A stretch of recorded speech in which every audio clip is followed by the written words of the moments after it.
Trust no one. In Betrayal at House on the Hill, everyone is a potential traitor, even yourself. As you and up to 5 friends meander through ye haunted abode, strange events will transpire room by room, and the risk of doom increases. You may see a ghostly couple, hear the shrieking of shrieking eels, or discover satanic mischief. Or you can spend 6 turns in the larder and get your pump on, get the jump on all the other dudes, and feel like you're coming. You can also take a brisk walk on the wild side by riding the elliptical as your friends are devoured by cannibals downstairs. Besides becoming 3-course meals, other house guests... Wait.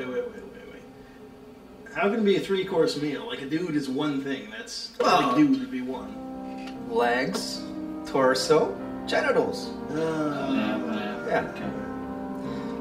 So anyways, other house guests can be fucked to death by bats. No, dude, I don't feel comfortable, like, having it said that way. It's a little aggressive.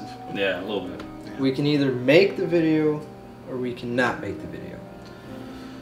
I guess. So anyways, other house guests can be attacked by bats, or zombies, or Dracula, or a jerk, or whatever. In one of 50 scenarios that can happen at any point of the game, one of the players will turn traitor, and shit will commence to getting real. Here we are, we've got the game out, we've theoretically just played. What are our thoughts about the game right off the bat? It's fun. It's good fun. It's a little less complicated than some other games, but there are ways you can kind of cheat it. For example, you can just hang around certain rooms and keep boosting your stats. Yes. There are certain mechanical things in the system that you can exploit. I'll say that much. Make and it easier. It's definitely, it's simple, but it can scale on how difficult or how easy it is every single time you play. It'll change because the system they have of the end game scenario really just depends on a chance event every time you explore more. So it might happen within 5 minutes, or it might happen 20 minutes in where everybody's really strong and powerful and have items, and it's a cakewalk.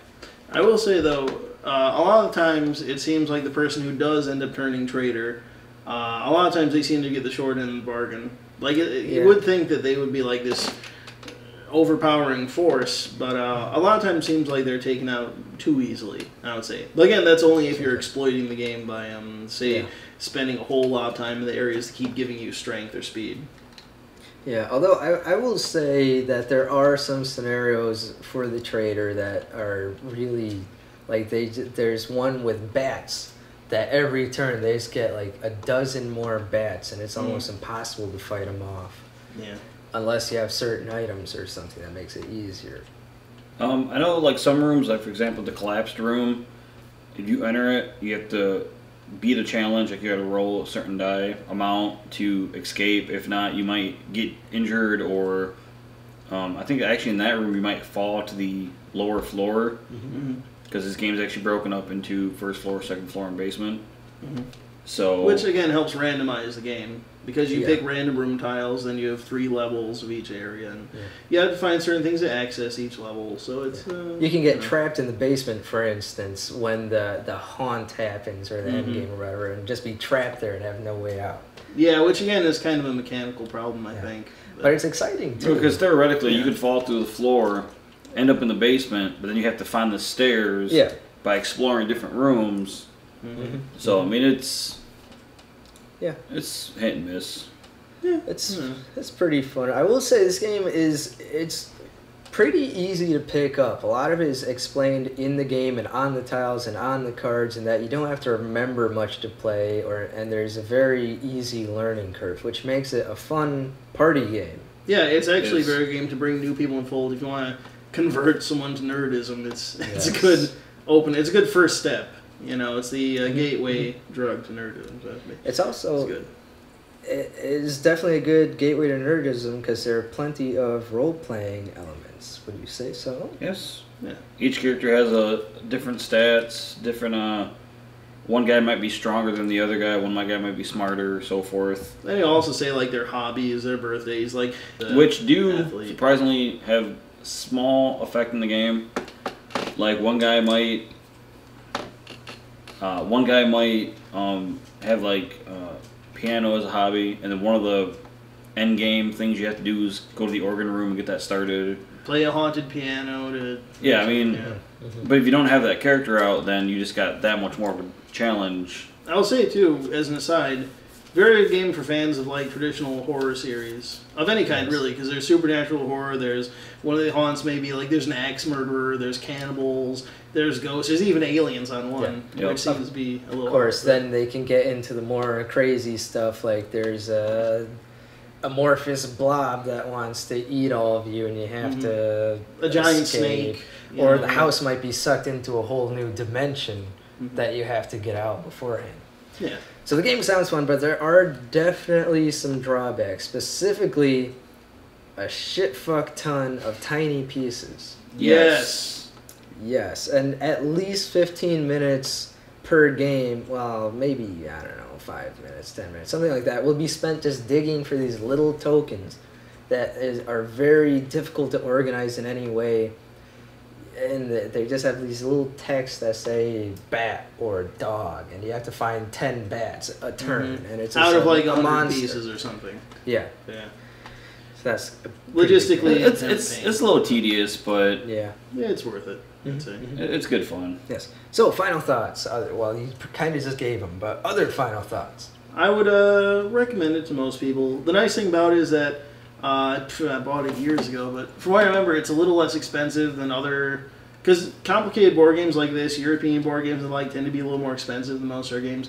This one, from what I remember, is a little bit cheaper, and it's much easier to get into. The learning curve is much lower. I'd say it's pretty good. It may be a game that you start out with and you want to jump onto something a bit more complicated if you're really into like these advanced board games. But definitely a good thing to pick up. Yeah, I'd recommend it. I agree. It's like you said, it's a good starting game, and it's every time you play it, like you said, the game board changes, so you're always in for something a little different, a little new. And the cool thing is, you start out as a team, and you have no idea who the bad guy's going to be.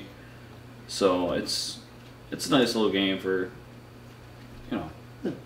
for hanging out and whatnot. Yeah, and definitely, I agree with everything that was just said. It's a lot of fun. It's easy to pick up. It's fun. We've had this game, this particular copy, just about since it came out, right? And we've taken good care of it, but it does easily take some wear and tear. That's the word I'm thinking. It breaks down, yeah. It breaks down a little bit just by sliders. using it. Yeah. Yep. It's cheaper, but I don't know, not as good cardboard quality as... The materials are not as good as most Fantasy Flight games, for example. Yeah. So, that's all we have for you today. Hope you enjoyed it. Get that out of my face. You can check out our other videos on YouTube and check out our Facebook page, all that cool stuff. We'll have links in the description where you can find this game and other vendors and what have you and everything else you need. So thanks for watching. Bye-bye.